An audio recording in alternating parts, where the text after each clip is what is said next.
সামান্য কয়টা ফুল আর সামান্য কয়টা বিরিয়ানি খিচুড়ি দিয়া সে সাজা গেল নবী প্রেমিক। আর আমরা আজীবন রাসূলুল্লাহ সাল্লাল্লাহু আলাইহি সাল্লামের সুন্নাতকে কলিজার সাথে আঁকড়াইয়া রাখলাম, প্রতিটা সুন্নতের আমল করার চেষ্টা করলাম। আমরা হয়ে গেলাম ওয়াহাবি, আমরা হয়ে গেলাম নবীর দুশমন। এর চাইতে বড় জুলুম আর কি হইতে পারে? এত বড় জালেম, এত বড় মিথ্যাবাদী মানুষ কেমনে হয়নি? এত বড় মিথ্যাবাদী। এই জন্য আমি সব সময় বলি যে ঠিক আছে বেটা, ওয়াহাবি এটাও আমগরে দিয়া দাও, এবং নবীজির সমস্ত সুন্নাত এটা আমগরেই দাও। আমরা আগেও করতেছি, আরো যদি কোনো সুন্নত ছুটে যায় আমাগো এটা মনে করাই দিও, আমরা সেইটাও করমু। সুন্নাতগুলো আমরা নিয়ে নেই, বিদআতগুলো তোমরা নিয়ে নাও, আমরা তোমাদের বন্টনে খুশি। আমরা খুশি, আমরা খুশি। মিসওয়াক আমগরে দিয়া দাও, দস্তরখান আমগরে দিয়া দাও, বিরিয়ানির ডেকসি তোমরা নিয়ে যাও, অসুবিধা না, আমরা খুশি। রাদিনা কিসমাতাল জব্বারি ফিনা, আমরা আল্লাহর ফয়সালায় খুশি যে তোমাদের বন্টন তোমরাই করছো আমগরে। সুন্নাতগুলো সব আমগরে দিয়া আমগরে বলে দিলা ওয়াহাবি। হ্যাঁ, আমরা আলহামদুলিল্লাহ, আমি ইহাবি ওয়াহাবি, আমরা এখানেও আছি নবীকে নিয়া। আমরা আশা করি সুন্নাতের বরকতে আখিরাতেও থাকবো রাসূলুল্লাহ সাল্লাল্লাহু আলাইহি সাল্লামকে সাথে নিয়ে।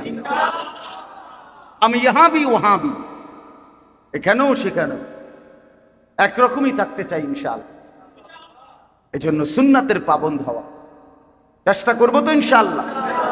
আমরা যারা কওমি মাদ্রাসার আলেম, দেওবন্দি ধারার আলেম, আমরা বিশ্বাস করি এটা যুগ যুগ ধরে যে আমাদের প্রিয় নবী সাল্লাল্লাহু আলাইহি ওয়াসাল্লাম, ওনার সাথে আমাদের সম্পর্ক, ভালোবাসা, সম্মান, মহব্বত সব কিছুই ওনার সুন্নতের অনুসরণের মধ্যেই নিহিত। সাফ কর, আমরা সুন্নতের অনুসরণ বিহীন আলগা কোনো ভালোবাসা আমরা বুঝি না, মানিও না, আমরা এটা মানি না, এটা হবে না, আমার হবে না। যার চেহারা সুরতে চলনে বলনে নবীজির সুন্নত নাই, অনুসরণ নাই, তুমি নবীরে ভালোবাসো, আমি এটা বিশ্বাস করি না, আমরা এটা মানি না, আমরা এটা বিশ্বাস করি। এবার যে যা গাইলে গাইলে গাইলে, আপনি কখনোই মিসওয়াক করতে মন চায় না, আপনি নবীকে ভালোবাসেন, আমরা সিরা খাই, হ্যাঁ আমরা বুঝি না। আপনি দস্তরখান বিছাইয়া ভাত খান না, খানা খান না, আপনার স্ত্রী পর্দা মানে না, আপনার ঘরে রঙিন টেলিভিশন চলে, আপনার উপার্জনের মধ্যে হারাম, আপনি বিড়ি সিগারেটের দুর্গন্ধটাই ছাড়তে পারেন না, আপনি রাসূলুল্লাহ সাল্লাল্লাহু আলাইহি সাল্লামকে ভালোবাসেন। এ মিথ্যা কথা না? তো মিথ্যা কথা, মিথ্যা কথা। তুমি যুবক চুলটাই রাসূলুল্লাহ সাল্লাল্লাহু আলাইহি সাল্লাম সাহাবায়ে কেরামের মতো একটাবারও কাটতে পারলা না, তুমি নবীকে ভালোবাসো, এত বড় মিথ্যা কথা কেমনে কওমি?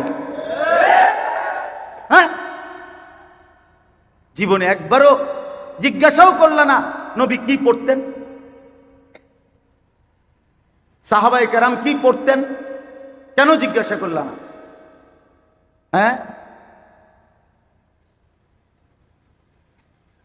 নিজের শরীর নাপাক, পেশাব করে পানি নেয় না, ঢিলা কুলুপ ব্যবহার করে না, টয়লেট পেপার ব্যবহার করে না, সে ইসলামের জন্য জীবন দিয়ে দিবে, সে প্রকৃত দ্বীনের জন্য কোরবানি করবে, কেমনে হম সম্ভব?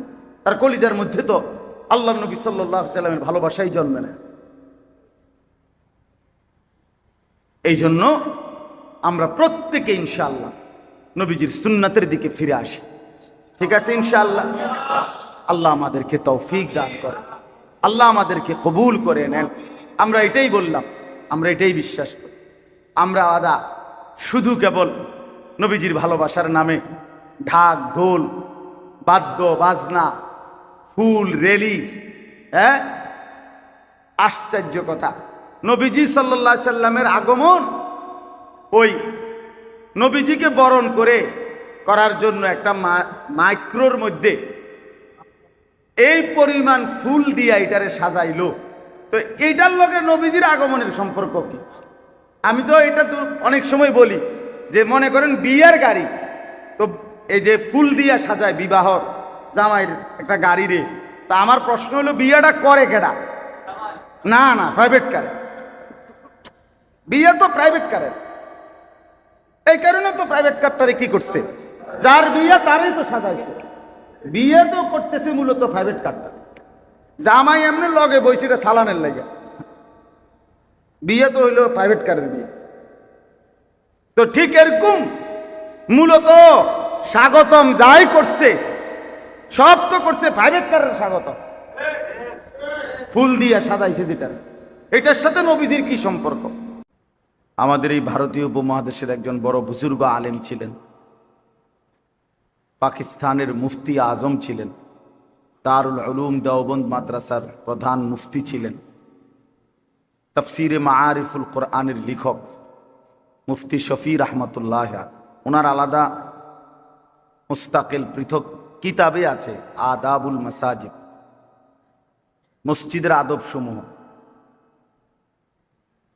এবং আমাদের কিতাবের মধ্যেও, কোরআনের মধ্যেও, সুন্নার মধ্যেও মসজিদ সম্পর্কিত অনেক আদাব, মসজিদের ইহতেমাম, গুরুত্ব, কদর, এই সম্পর্কিত আলোচনা আছে।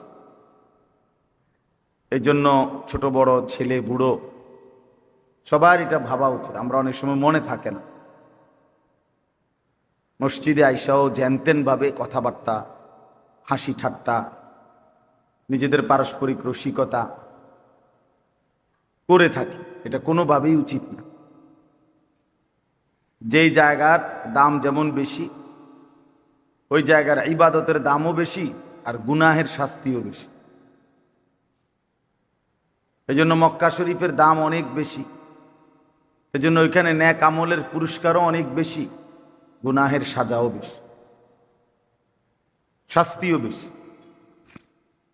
এই জন্য আমরা নওজোয়ান ভাই যারা বসছো ভাই, সবাই মিলে আমার একটা অনুরোধ হলো, এমনিতে গরমও অনেক, এই গরমের পরিবেশেই আমরা কষ্ট করে বসলাম, তো কাজেই অল্প একটু সময় মনোযোগ দিয়ে, আন্তরিকতা নিয়ে তিনটা জিনিস একত্র করে, একটা হলো চোখ, একটা কান, আর হলো দিল, একত্র করে আল্লাহর কথা অল্প একটু সময়, এই 40-50 মিনিট বা 1 ঘন্টা আমরা শুনি, তাইলে বরকত হবে। কোরআনুল কারীমের মধ্যে আছে ইন্না ফি যালিকা লাযিকরা লিমান কানা লাহু কলবুন আও আলকাস সামআ ওয়া হুয়া শাহীদ।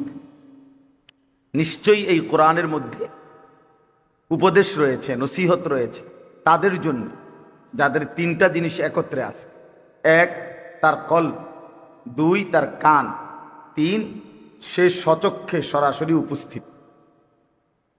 আল্লাহ তাআলা বলছে, তাহলে সচক্ষে সরাসরি উপস্থিত, কান খোলা, চোখ খোলা, দিল খোলা, এই 3 জিনিস যখন একত্র করে আল্লাহ বলে নিশ্চয়ই তার জন্য আমার এই কোরআনের মধ্যেই নসিহত রয়েছে, উপদেশ রয়েছে। এই জন্য ভাইয়া, এই হাতে ধরে মোবাইল, এটা যদি তুমি সামনে ধরে রাখো, তাইলে তো তোমার নজর আলেমে দ্বীনের উপরে পড়ল, এটা তো মাঝখানে একটা দেওয়াল হইল, অর্থাৎ নজরটা তো পুরাপুরি নিজের দিমাগ, নিজের চোখ, নিজের নজর মোবাইলের দিকে রইল। এতে করে জিন্দিগির পরিবর্তন আসবে না। আমি বললাম এটা অভিজ্ঞতা। নিজের কলিজার ভিতরে আল্লাহর কথা ঢুকবে না, যথাযথ কোনো উপকারে আসে। এই জন্য দয়া করে হাতে ধরা যাদের মোবাইল, ওটা নামায় ফেল, মেহেরবানি করে নামায় ফেললে ভালো, কথা শুনলে ভালো, চোখের দিকে তাকাইলে বরকত হয়। যেই কোনো আলেমে দ্বীন যখন আল্লাহর কথা বলে, যে তার দিকে তাকাইয়া শুনে, তার বরকত হয়। বসে বসে জিমায় যারা, অনেক মুসল্লি আছে, মুরব্বী মানুষ, সামনের কাতারে বসেও জিমায়, ইমাম সাহেব জুম্মার বয়ান করে, উনি জিমায় বসে বসে জুরায়। এইভাবেই 30 বছর 40 বছর ধরে এইভাবে জিমা উনি এই জিমেন নিয়ে বেড়ে মেয়ে রয়েছে।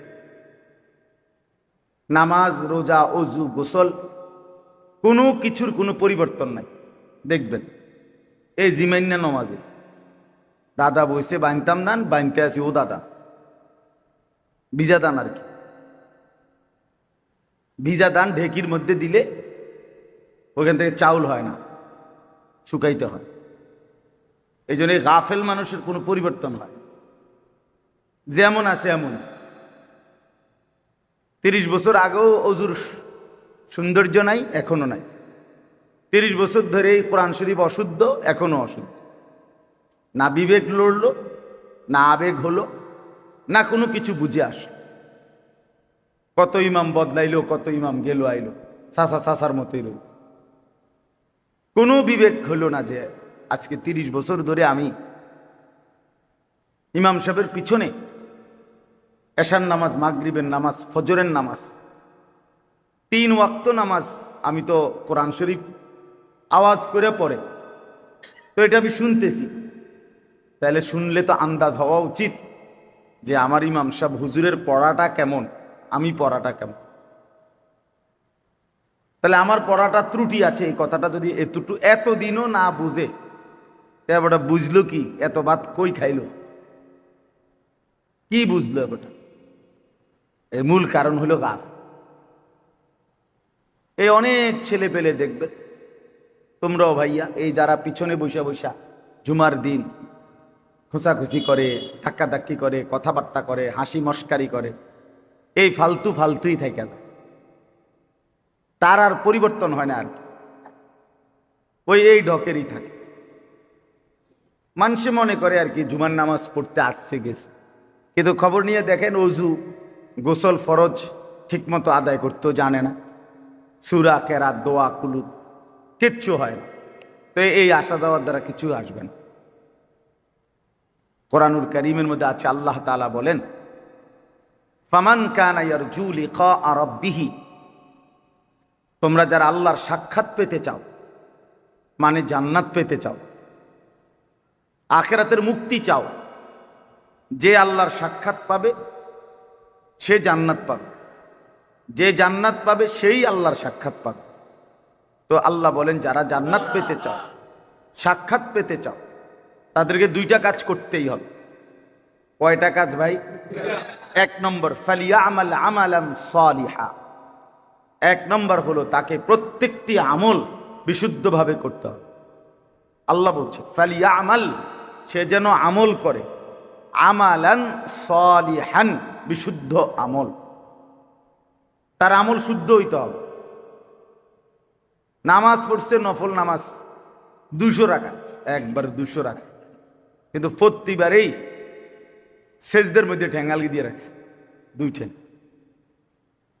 কথা বুঝছেন? প্রথমবারের অজুই ঠিক মতো হয়েছে না, তো আপনি 200 রাকাতে কি আর 2000 রাকাত? নামাজের শুরুটাই তো হয় নাই, সুন্নত মোতাবেক নামাজ আদায় হয় নাই। দেখা গেছে সুন্নত তরিকা, নবীজির তরিকা মতো না হওয়াতে দিন শেষে, রাত শেষে, বছর শেষে ওজন দিলে আধা কেজিও আসতো না, ওজনে আসবে না। এই জন্য কোরআনুল কারীমের মধ্যে আছে, বহু মানুষের জিন্দিগির আমল এমন হবে, ফালা নুকিমু লাহুম ইয়াউমাল কিয়ামাতি ওয়াজনা।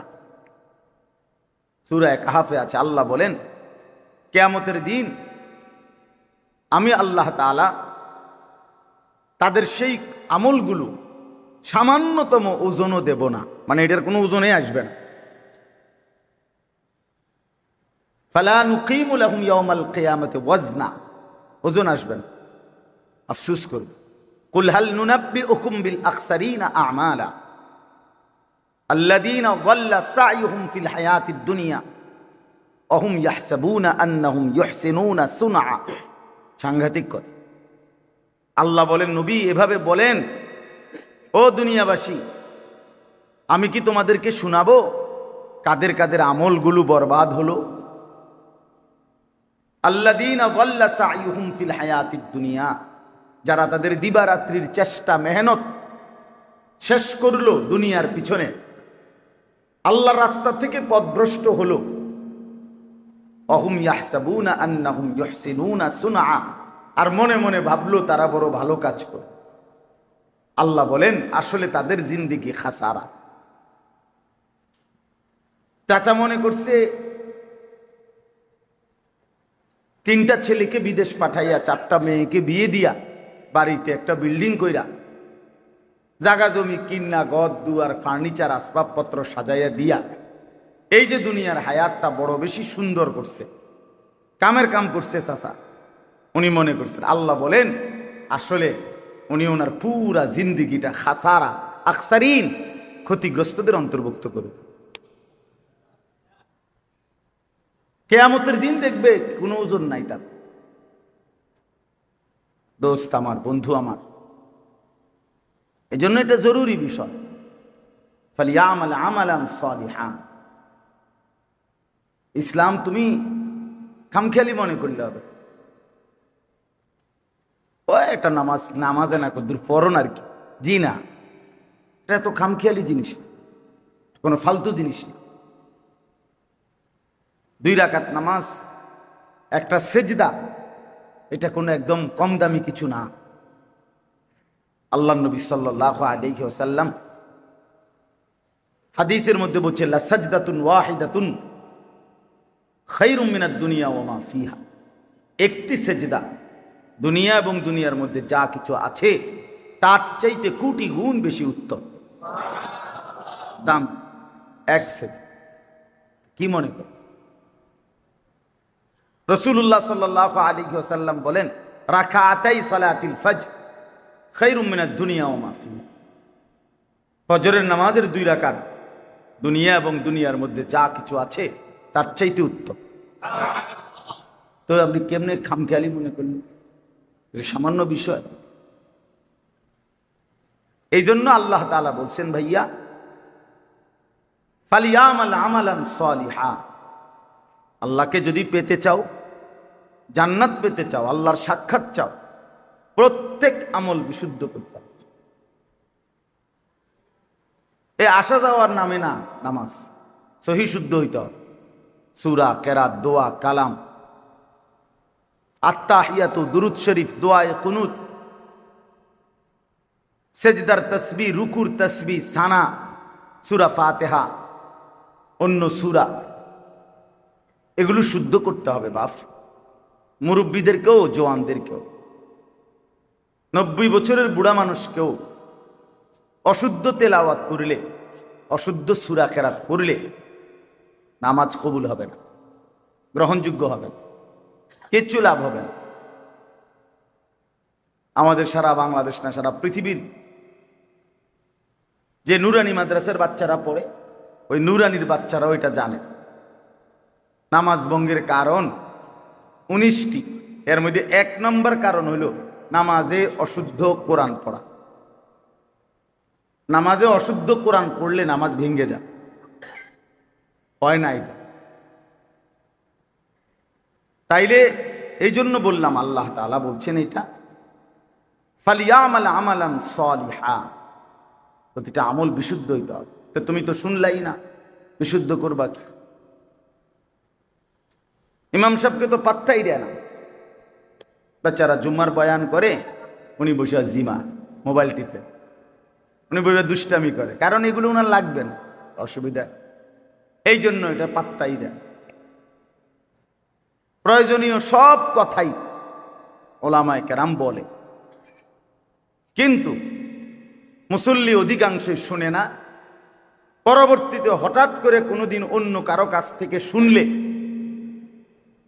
আপনার লাভ দিয়ে, হ্যাঁ আমরা হুজুর কি হুজুর রাখলো, আমরা হুজুর যদি কইল না, আপনার হুজুর বলছে আপনি জিমাইছেন, এসো আপনি বসে বসে জুরাইছেন, অথবা আপনি পাত্তা দেন নাই, আমরার হুজুর, আমরার এলাকার হুজুর, আবার আর জানে গীতা কইব গীতা না, আপনি সব জানেন, আপনি সব জানেন।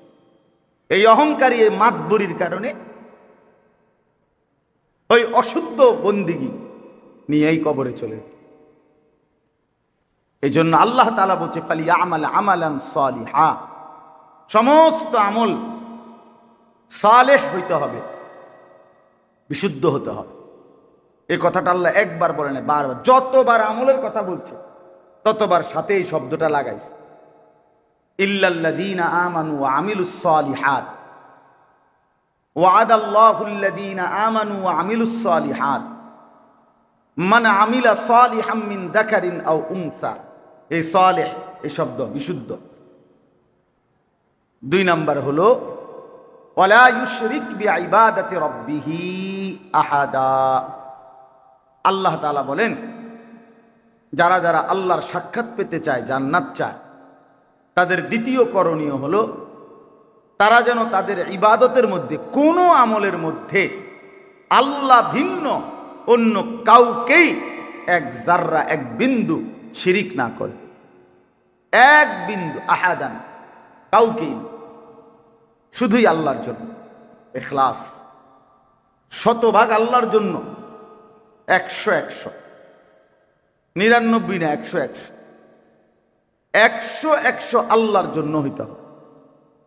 ওযু, গোসল, নামাজ, রোজা, হজ, যাকাত, দান, সাদাকা, জিকির, তেলাওয়াত, তাসবিহ, তাহাজ্জুদ, আওয়াবিন, ইশরাক, সবকিছু শতভাগ কার জন্য হইতে হবে?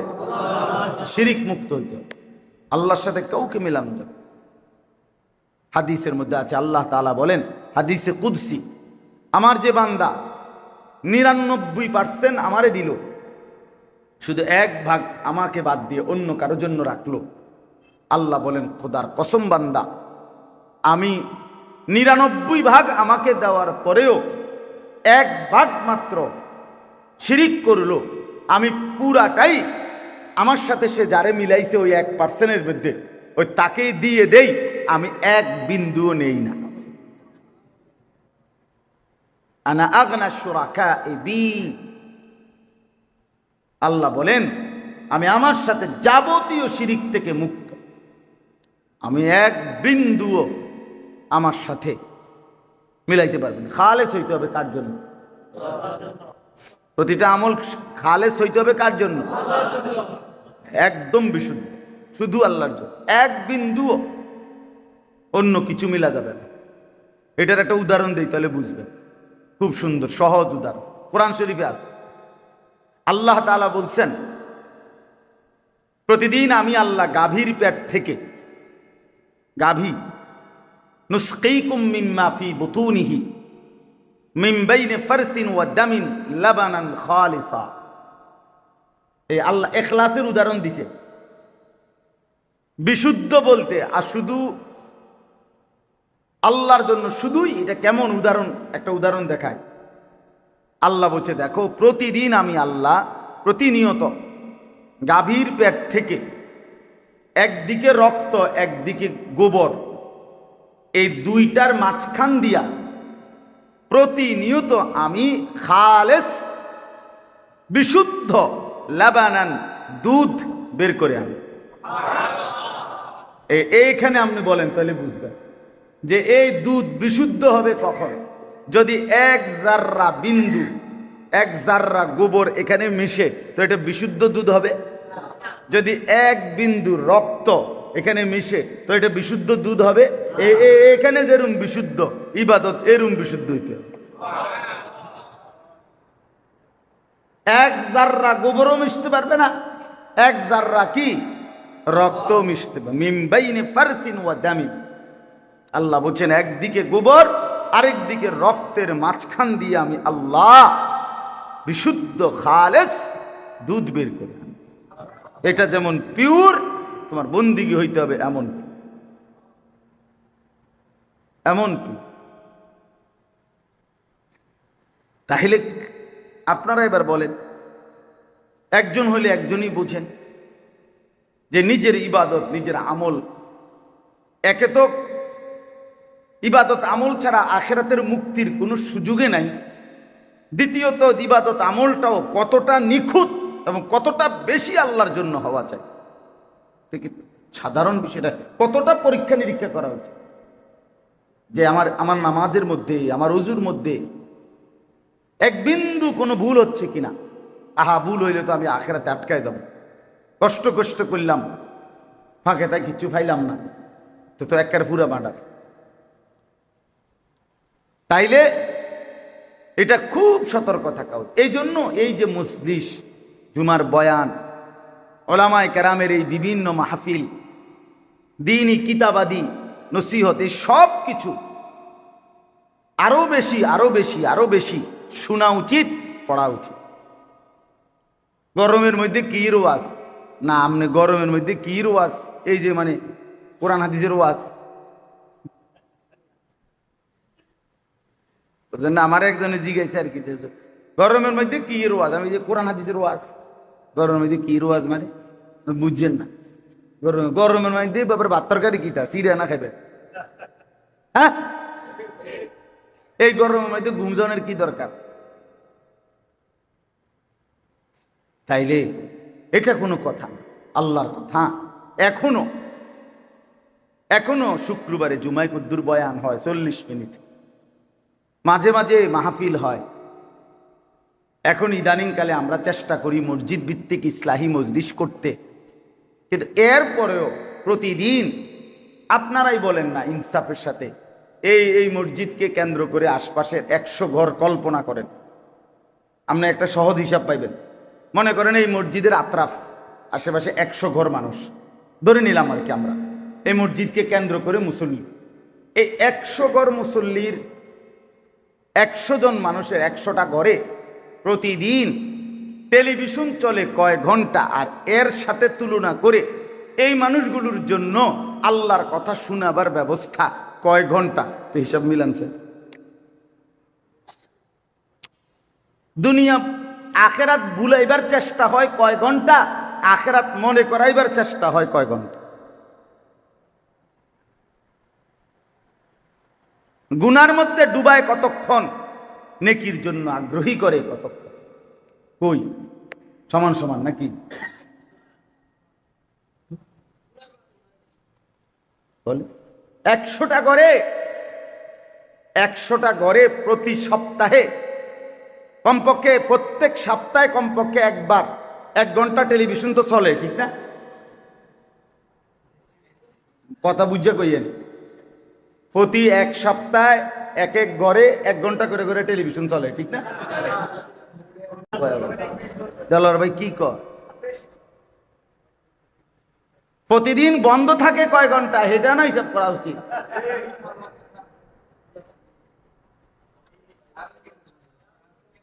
নাকি আইপিএস আছে না, জেনারেটর আছে না, মোবাইল আছে না?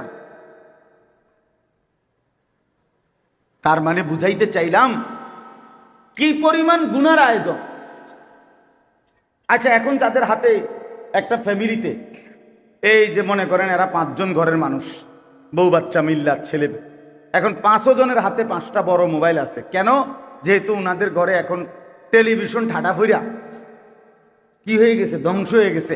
এই কারণে এখন সবাই একটা একটা ছোট ছোট টেলিভিশন মোবাইল নিছে। এই কারণে টেলিভিশন বন্ধ হয়ে যাওয়ার কারণে না, না, ওইটা তো চলতেই আছে, ওইটা আছে ঘরে এখন। মানে গুনার একটা জিনিস কমাইয়া আরেকটা লইছে এমনও তো না, আগেরটা পুরা মাত্রায় আছে। গুনাহের আরো নতুন আসবাব আরো গ্রহণ করুন, আরো গ্রহণ। আগে তো সামনের রুমে বইয়া ঘরের সবাই একসাথে এক রুমে বইসা টেলিভিশন দেখতো, যতক্ষণে চাইতো এই রুমের থেকে ওই রুমে গেলে আর নাই টেলিভিশন। কিন্তু এখন সাথের এই মোবাইল, এইটা তো 24 ঘন্টায় শয়তান ইবলিসে, সেও যদি বলে যে আমি প্রয়োজনে 1 ঘন্টা বিশ্রাম করতে রাজি আমার, কিন্তু হে সময় দিতে বিশ্রাম নিতে পারবে, কিন্তু এই মোবাইল তো আর এই যুবককে 1 ঘন্টার জন্য অবসর দিতে রাজি হয় না। 1 ঘন্টা তো তাকে আর অবসর দেন, 10টা মিনিট তারে অবসর দেন। এতটা হিংস্র, এতটা নোংরা, অসভ্য, এতটা গাফেল যে ফিলিং স্টেশনে পেশাব করতে আসে দাঁড়ায়া দাঁড়ায়া অপদার্থ, ওই অবস্থা তো মোবাইল চাইতে আছে। কি পরিমাণ খোদার গজব তার উপরে, কি পরিমাণ আল্লাহর লানত পড়ছে তার উপরে। শয়তান তারে একটা সেকেন্ড আলাদা করতে চায়? বলেন। এই জন্য বলেন না গুনার আয়োজন কি পরিমাণ, কি পরিমাণ। আজকে এক ভাই বলল আমারে, 13-14 বছরের ছেলে কানতেছে আমার কাছে, উনি বলতেছে হুজুরে এক কথা, তারে মোবাইল চালাইতে দিতে হবে, আর নাই তো সে পড়তো না, কামও করত না। উনি অসহায়ের মতো হইয়া আমার কাছে আসছে, কি করবে কয় কিছুই বুঝে। আমি বললাম আমি কি কইতাম ভাই, আমি তো কিছু আমার মাথা তো ধরে, আসলে তো মাথায় ধরে। আহ আহ এই জন্য বললাম বাবা, গুনার আয়োজন খুব বেশি। আমার সমাজের চারদিকে গুনাহের আয়োজন। আমার শায়েখ আল্লামা মুফতি মুশতাকুন নবী সাহেব হুজুর, এই কিছুদিন আগে আমরা যখন তাবলিগে ছিলাম, গত মাসে আমি চিল্লার সফরে ছিলাম, 40 দিনের জন্য আল্লাহর রাস্তায় ছিলাম, দাওয়াত ও তাবলিগের মেহনতে। এই মাসের 9 তারিখ আমি আসছি, এই কয়েকদিন হয়। দিনাজপুর ছিলাম, উত্তরবঙ্গ। প্রায় 26 জন সাথী নিয়ে আল্লাহর রাস্তায় গেছিলাম। 16 জন আলেম জামাতের মধ্যে ছিল, 3 জন বড় ডাক্তার ছিল। 40 দিনে আমরা 10টা উপজেলায় আলহামদুলিল্লাহ মেহনত করছি, আল্লাহ করাইছি। 10 উপজেলায় একসাথে 40 দিনে। 40 দিন পরে 10 উপজেলা থেকে জামাতের মেহনতে আল্লাহর দয়ায়, আল্লাহই করছেন, আল্লাহই করছেন, 950 মানুষ আল্লাহর রাস্তায় বের হয়েছে। এক চিল্লার 63টা জামাত, 63 জামাত। কাকরাইলের মুরব্বী 4-5 বার জিগাইছে যে কয় জামাত, কয় জামাত। বললাম যে 63 জামাত। পরে আমাদের সাথে একজন মৌলানা সাহেব বলছে যে হুজুর 60-এর উর্ফে 3, 63। তো এই বুঝছি, আলহামদুলিল্লাহ আলহামদুলিল্লাহ। তো বলতেছিলাম হুজুরে ওইখানে একটা হুজুরে গেছিলেন, একদিন ছিলেন আমাদের জামাতে। তখন একটা কথার প্রসঙ্গে বলল যে হায় আজ উম্মতের কি হলো, যে মুসলমান আজকে রাস্তাঘাটে চলতে ফিরতে গেলে দেখেন 1% মহিলাও, সর্বোচ্চ 1% মহিলাও পর্দানসীন, হিসাব করলে মিলানো যাবে না।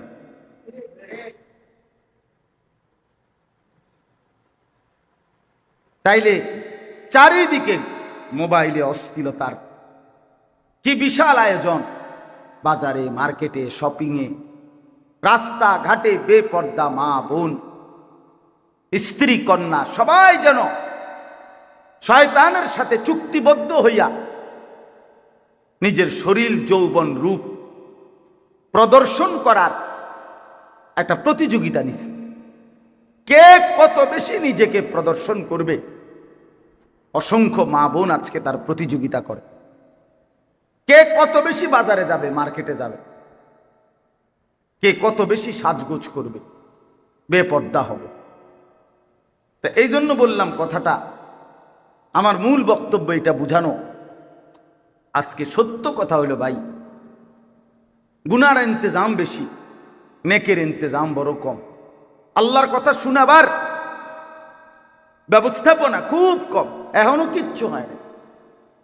এখনো যে পরিমাণ মাহফিল হয় তেমন কিছুই না। গুনাহ এক এক যুবকের কলিজা অন্ধকার করে ফেলছে। চেহারা সুরত দেখলে বোঝা যায় মানুষের সুরত, কতদিন হয় নামাজ পড়ে না। আহ হায়, পাষাণ, নির্লজ্জ, বেহায়ার মতো চেহারা। হ্যাঁ, চেহারা দেখলে যুবক চিনা যায়। কতদিন হয় তোমার মনিবরে তুমি সেজদা দাও নাই। আরে গাদ্দার, তুই জানো না সেজদাবিহীন মানুষ হয় না। যে সেজদা দেয় না তারে মানুষ বলে না। যে কপাল সেজদা দেয় না এটা শয়তান, ইবলিস। এটা মারদুদ, অভিশপ্ত, এটা মালউন, লানতের যোগ্য, এটা রাজিম, এটা ঘৃণিত।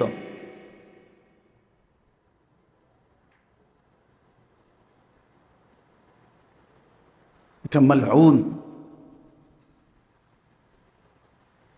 ইবলিস যেটা, শয়তান যেটা, তাকে আগে শয়তান বলা হতো না, সে তো ছিল জিন, সে ছিল মুআল্লিমুল মালাইকা, ফেরেশতাদের শিক্ষক। কিন্তু একটা মাত্র সেজদা দেয় নাই আল্লাহর হুকুমে।